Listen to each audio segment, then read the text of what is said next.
Hello, welcome to Spotlight, the warm glow of creativity in the dark of winter. Spotlight, brought to you by the Isle of Man Arts Council. This evening, we hear about the island's highest cultural honour and how you can put someone forward for the next RBV award, but only if you're fast. It may not yet be Christmas, but the syllabus for next year's Guild is out already with some new classes to have a go at. And accidental author Rob Cowley's new creative writing competition has been a great success, it seems. We hear from Rob himself and a little taste of one of the winning stories. Remember, do get in touch with any creative artistic endeavours you may be involved in planning, hoping to create or would really like to put in the spotlight. Of course, poetic, theatrical, musical, ceramic, literary, sculpture, drag, film, mime. All the others. You know the emails, I hope. I'll give you them anyway. howardkane@manxradio.com with an E. Howard Kane with an E. Or spotlight@manxradio.com. And you can spell spotlight like spotlight.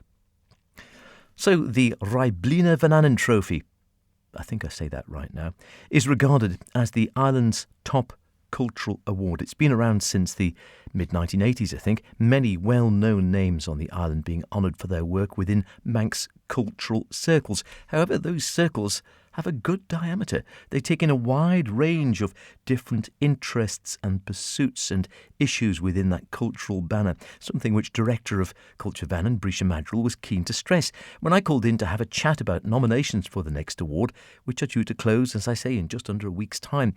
So if you're meaning to make a nomination of someone or some organisation you know and haven't, there is still just time. I started my chat with Breesha by asking to explain to us heathens just what the title of the trophy meant exactly. Ryblina Vannin means Manannan's Choice of the Year, and it's the island's highest cultural honour, really.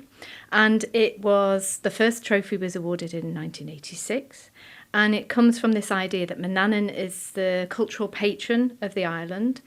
And it's been awarded to individuals and groups ever since who have made remarkable contribution in lots of different spheres of Manx culture, and that extends from everything that we would know in the arts like music and dance and literature and the theatre, right through to a broad interpretation of culture, ecology, everything else, architecture, wildlife.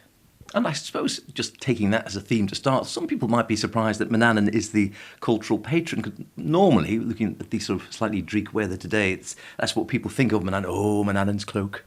I know, but Manannan is a shapeshifter. Manannan is a magical figure. And Mona Douglas, who is a really important cultural revivalist in the 20th century, she spent time in Ireland working with poets like George Russell. And he said, you should make more of the Manannan myth because it's it's in Irish mythology, it's in Welsh mythology, and it's in Manx mythology here, that Manannan is the legendary first ruler of the Isle of Man. His name appears in the oldest text in Manx Gaelic, and he's quite a nice guy, really, because he protects the island in a friendly way. When people are trying to invade, he does his enchantments to try and make it look like you shouldn't come here because there's thousands of people standing there ready to defend it, or this fiery three legs rolling down a hill. So he's actually quite a creative and cunning person, and she takes that figure and she says he's really important to the spirit of the island, and culture's important, arts is important to the spirit of the island, and she puts those two things together. And she worked with this wonderful guy called Eric Orstwick, who you might remember, who was an artist, and he worked for the Manchester Guardian, I think, as an illustrator and designer. And he did what seemed to be more like illuminated manuscripts, meditations on Manannan, on the name, on what he looked like. And he created the wonderful sculpture that we see today that is the Manannan Trophy, the Ryblina Vannin. So it's quite a broad scope, because I think if people think of, of culture on the Isle of Man, they might think instantly of the Manx language or Manx dance and such like, but it's much broader than that, the winners over the years. Totally is. So last year, Adrian Corkle was awarded the Ryblina Vannin for his work on the maritime history of the Isle of Man. He's done a lot of work on shipwrecks. Nigel Crowe in recent years has worked on genealogy and land division. We've had people who have been connected to the arts, like the Michael Players, who perform dialect theatre. I remember that. John Caneen, Manx Radio's own John Caneen, Sadly missed. as a musician, singer and researcher really of Manx music and culture. Your own Bernard Kane, who is one of my favourite people in the world, an absolutely wonderful Manx speaker and musician, and so knowledgeable about the island and its history. And we've had other people like the Manx Folk Dance Society.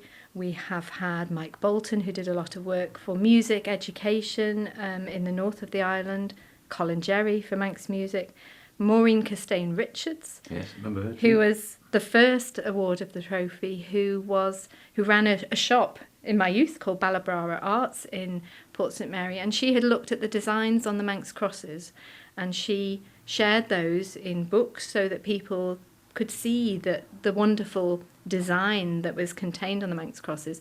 And she created jewellery, and she created plaques, pewter plaques that would go on your wall, and ornamental things. And that was a way of her sharing this artistic, the visual heritage of the Isle of Man with different audiences.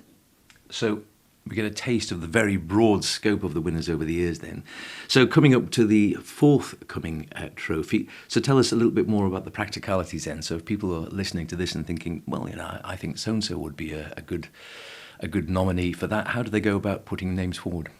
It's really, really straightforward. If you look on our website, culturevannin.im, there'll be a link to awards, and there's a very simple nomination form. The nomination form is you filling in your name and contact details so we can get in touch with you, the name of the person you propose, and then on a separate document, without any of your names, you write everything that's wonderful about that person or that group, and you have to imagine that the panel of assessors doesn't know anything about them. So you can't go, oh, well, you all know such and such.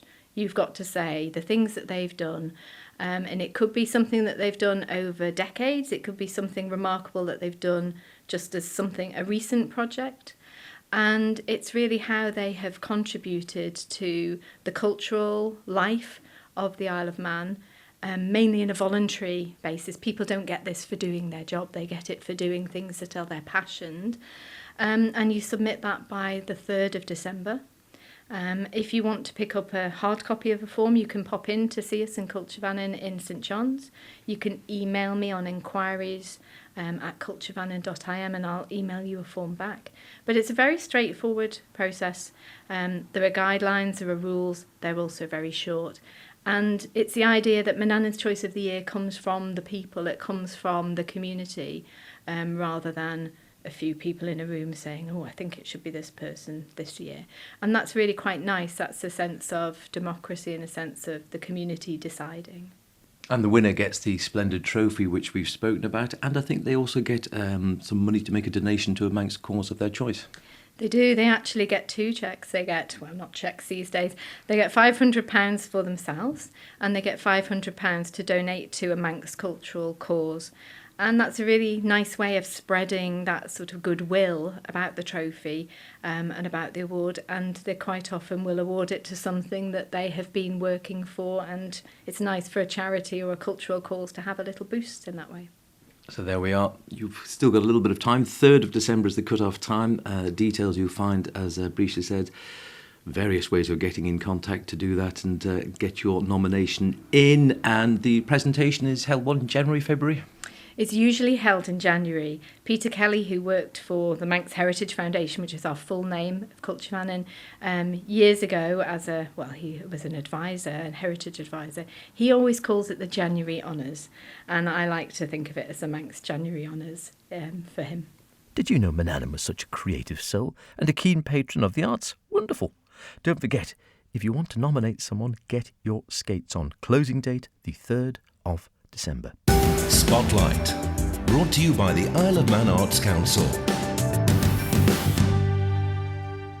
Now, I know it's not yet Christmas, though it will be here before you know it, but for musicians, dancers, poets, actors and all the rest, arty-wise elsewhere, the all-important Guild Syllabus 2025 is already out.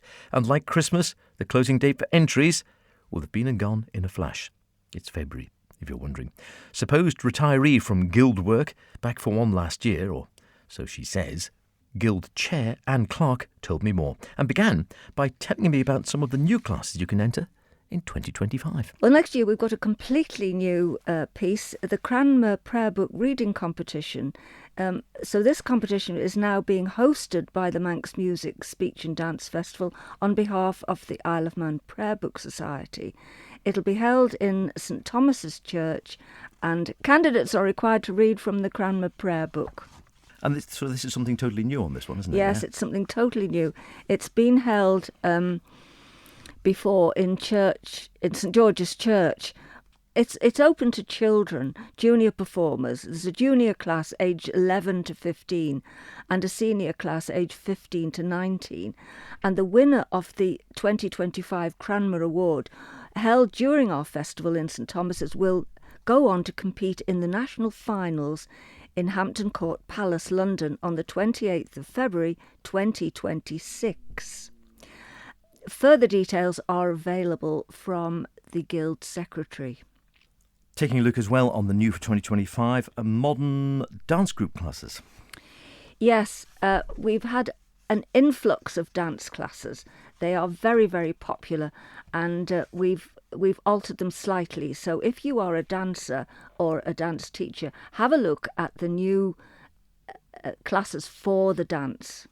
And again, has there been a sort of an explosion of interest in dance, or do you think it's always changing year on year, but do you think there's more sort of interest in some of the things like dance classes now compared to some of perhaps the singing or choir classes sort of 10, 15, 20 years ago? Yes, I think so. There are certainly lots and lots of girls dancing, and I'm very pleased to see all shapes and sizes dancing, and dancing with great gusto, you might say.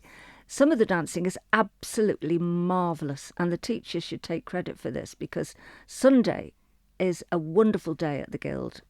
Special vocal solo classes. That's another new one for 25, is it? Yes. We've changed the rule. Well, not the rules, but we've changed the setup for the Cleveland Medal Test. Instead of taking place on 2 days, it will take place on the Tuesday afternoon of the festival, so that all performers will know on the same day who was qualified. The 6 best voices will be chosen. That is, the 6 best voices in the opinion of the adjudicator will be chosen, and they will then qualify for the Cleveland Medal Test. So that's, so it's still the Cleveland Medal, but it's sort of a different way of getting into it, as it were. Yeah. We hope that it's a fairer way of doing it. And adult quartet classes, so this is an amalgamation somewhat, is it? Yes, it is. The quartet classes had dropped. We couldn't get the male voice quartets. This is aimed at you, Howard. We couldn't get male voice quartets. So what we've done is said that anybody can be in a quartet. No quartet can appear more than once, but individual performers can appear more than once, as long as it's not the same 4 performers. So there's tremendous scope for people like you here, Howard, who sing in little groups. Not a bad idea. Yes. Not a bad idea. Yes. That could be doable. Yes. And what's the one below here now? Contemporary Manx. Now, again, Manx has been having a great resurgence of late, and this is continuing in the Guild.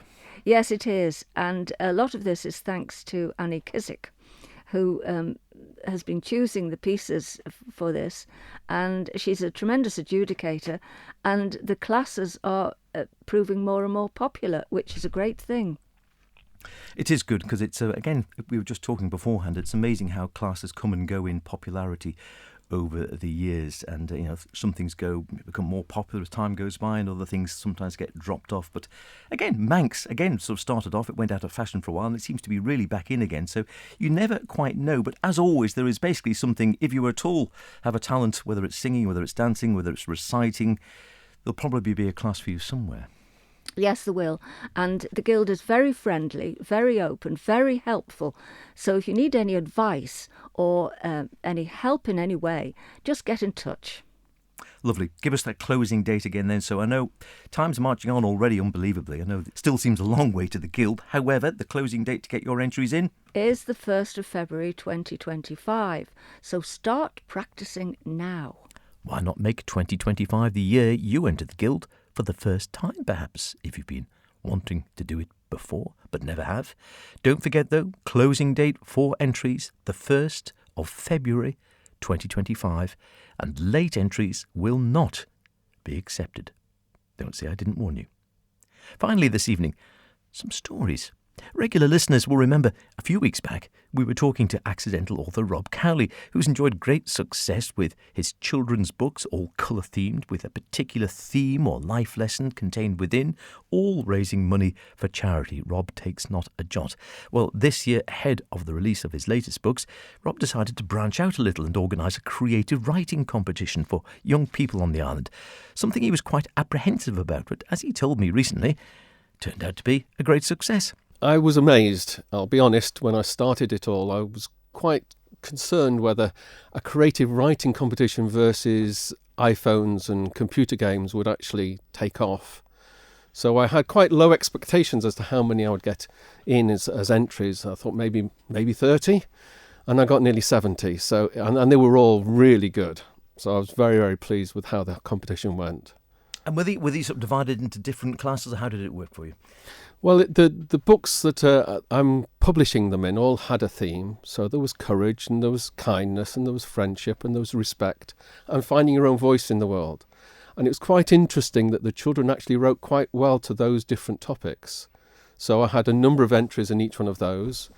And then the judges had a very difficult job paring it down towards the winners. So I invited a couple of my trusted proofreaders, Kelvin and Helen, to sift down to try and get to a small enough number to deal with. And we all found that quite difficult because they were so good. And then I took the better stories out to the different charities and asked them to pick the winner, so that because it would reflect on them, because it was their book, their charity.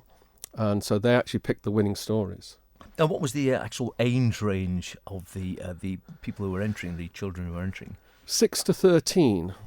And there were some excellent entries from the very young, and some very clever entries from the older ones. So it was quite difficult sorting it out, but it actually turned out really well.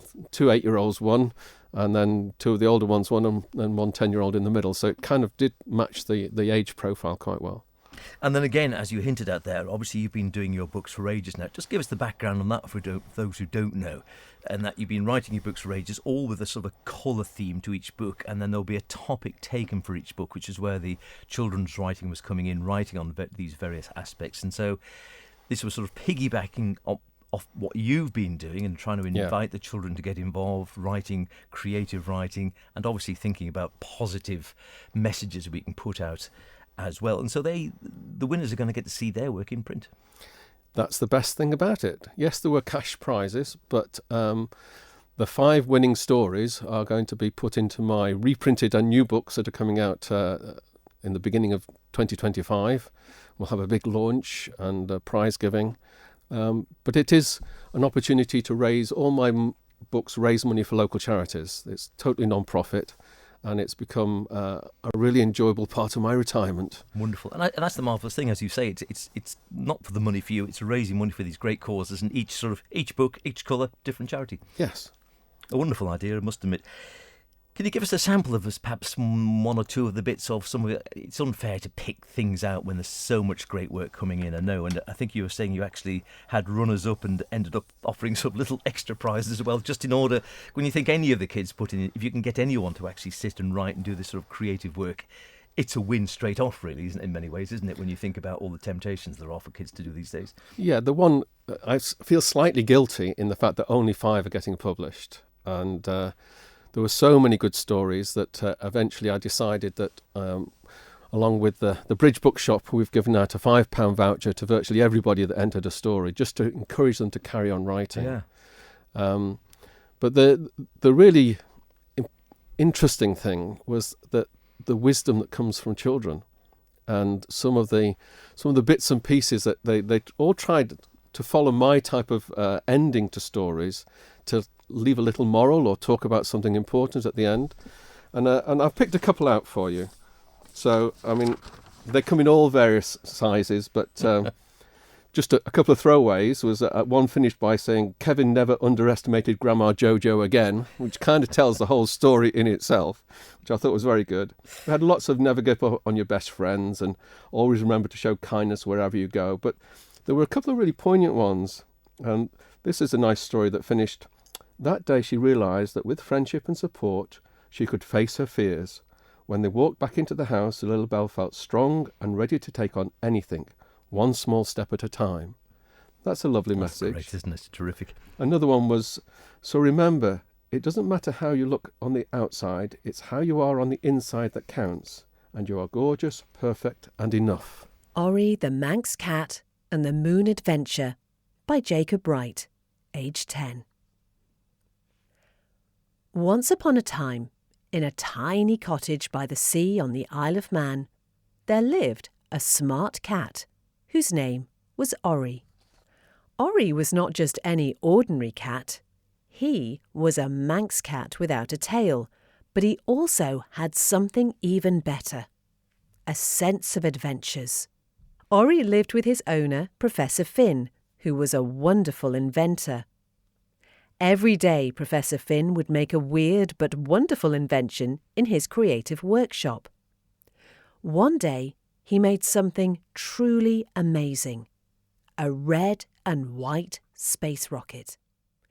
On it, it had lots of amazing things. Gives you hope for the future, doesn't it? It does, and there was one last bit. Someone wrote a lovely little poem, and I just thought it was marvellous. If I could be anyone, that would be a hard choice, but I know people would hear my voice. If I could be anyone, I'd just be me. I'm proud of myself. I'm happy.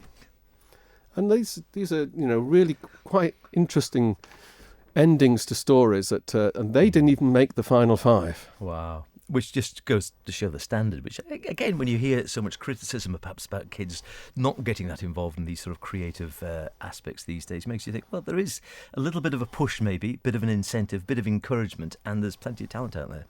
And lots of parents came back to me and said it's been marvellous to see them engage in the whole process. And I've got one parent comment I'd like to read as well, because I just thought, again, it kind of encapsulated some of the things that happened during the whole competition. It starts with, he will be so pleased when I pass on your message this morning. He has taken us totally by surprise. His teachers and he will tell you he does not like to write. He says he has no imagination. He has actually sat on his own and has written his story out and then typed it up all by himself. And when we finally got to read it, we were amazed with what he'd come up with. So thank you very much for getting him interested in using the imagination he doesn't seem to think he have. And he has completed it. We are so proud of him. Oh, it's terrific, isn't it? It is very impressive, must have, to have done it. It's been, as you say, I think it's exceeded your expectations, as you said. That so the sort of the presentation event, as it were, will be held at some time earlier than you say January time? Well, all the stories and my 2 new books are now with the publisher, who's a lovely young lady called Phoebe, and she lives in the Netherlands, but she does it all online. So she has a difficult task now of putting all these stories into the reprinted books and the 2 new ones that are coming out before Christmas. Remind us the 2 new ones. Well, Green is all about a short-sighted dinosaur called Donk, and that book is raising money for Sight Matters and is all about friendship and kindness, and fairy godmothers are in that one. And then the latest book is Purple, which is Harvey the Manx Mouse, because he's got no tail. And he's all about courage, finding your courage. And he has to go and confront the princess's very large cat to tell them about the plot of the long tails that are trying to take over the palace and how they defeat. That one's got a bit of drama in. Most of my stories would be classed as probably whimsical, but that's actually got a bit of drama and a bit of action in it. So it's a slightly new departure for me personally. Marvellous. We'll look out for those and for the presentation and like I said, seeing the children, seeing their work in print with these reprints of your older books early in the new year. And then casting a bit further ahead, it's been a great success. Are you tempted to do it again next year? Yes, but in a slightly different way. I'd like to perhaps run the same sort of competition for creative writing on some very Manx themes, but have it so that maybe the top 30 stories could get printed in a book all by itself. And I need to find some sponsors for that, but it, I think, would better reflect the talent that's on the island rather than just 5 winning. I could have printed 30 from this competition, and I'm sure now that it's been run once, there will be even more entries next time. So I'm tempted to try and get a book together on some lovely Manx themes that emerge. I mean, I liked the fact that a lot of the stories were very Manx and talking about different parts of the island. I had Laxey Mine Monster. I had all sorts going on. So marvellous. We look forward to that, and stay in touch. We look forward to hearing more about that in 2025. And best luck, and hopefully the presentation and the new books will be with us before we know it in January 2025. We'll speak next year. Many thanks. When they landed back on the Earth, Professor Finn was still sipping on his tea. Ori and Oisín shared their moon cheese, not dropping one piece of it, giggling at their incredible adventure. And from that day on, whenever they looked up to the moon, they knew that in the land of the silver dust and glowing cheese, their adventures lived on. And if you want to read all of that wonderful story by Jacob about Ori, his friend the mouse, and all that lovely moon cheese, you'll just have to buy a copy of Rob's book in which it appears. That's about it for this week. If you want to hear anything again, go to manxradio.com and download the Spotlight podcast. Listen where and when you want. Why not try us whilst writing some real Christmas cards for a change? See you next week, and whatever you're doing, be creative about it. Hey Mo.